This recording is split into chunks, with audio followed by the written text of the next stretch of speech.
OPS தரப்பிலிருந்து சில முக்கிய நிர்வாகிகள் பாஜக தலைவர்களை நேற்று சந்தித்ததாக தற்போது தகவல் கிடைத்திருக்கிறது. கூடுதல் விவரங்களை நம்முடைய சிறப்பு செய்தியாளர் வேல்முருகனிடம் கேட்கலாம்.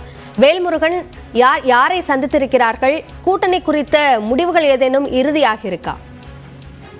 அபிநயா, தொடர்ச்சியாக தற்பொழுது இந்த தேர்தல் குழுவானது கடந்த ஒரு வாரத்திற்கு மேலாக பாஜகவின் சார்பில் அமைக்கப்பட்ட குழு பல கூட்டணி கட்சி தலைவர்களை சந்தித்திருக்கிறார்கள். தமிழ் மாநில காங்கிரஸ், அதே போல ஏசி சண்முகம், பாரிவேந்தர், ஜான் பாண்டியன் உள்ளிட்ட பல நிர்வாகிகளை சந்தித்தாலும் கூட தற்பொழுது வரைக்கும் ஓபிஎஸ் அணியின் சார்பிலிருந்து யாரையும் சந்திக்காமல் இருக்கக்கூடிய சூழல்ல இது தொடர்பாக பல்வேறு ரகசியமான சந்திப்புகள் என்பது நடைபெற்று வருவதாக கூறப்படுகிறது.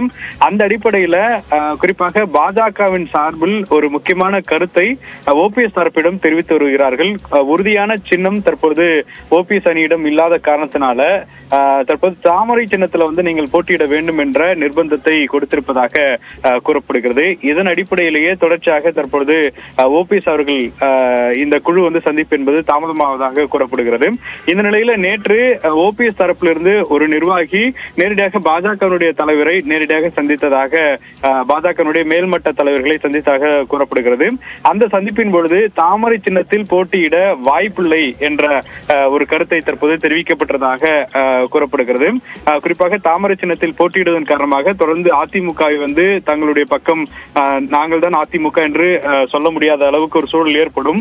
எனவே தாமரை சின்னத்தில் போட்டியிட வாய்ப்பில்லை என்று தலைமையிடம் கூறும்படி தெரிவிக்கப்பட்டிருக்கிறது. இந்த அடிப்படையில் இன்று செல்லக்கூடிய இந்த டெல்லி குழு இந்த விவகாரம் தொடர்பாக டெல்லியினுடைய மூத்த பாஜக தலைவர்களிடம் இது தொடர்பாக ஆலோசிக்கப்பட வாய்ப்பு இருப்பதாக கூறப்படுகிறது. அதற்கு பிறகு ஓபிஎஸ் பாஜகவினுடைய தேர்தல் குழு சந்திப்பு என்பது உறுதி செய்யப்பட வாய்ப்பு இருப்பதாக தற்போது ஒரு அண்மை தகவல் கிடைத்திருக்கிறது. அபிநயா,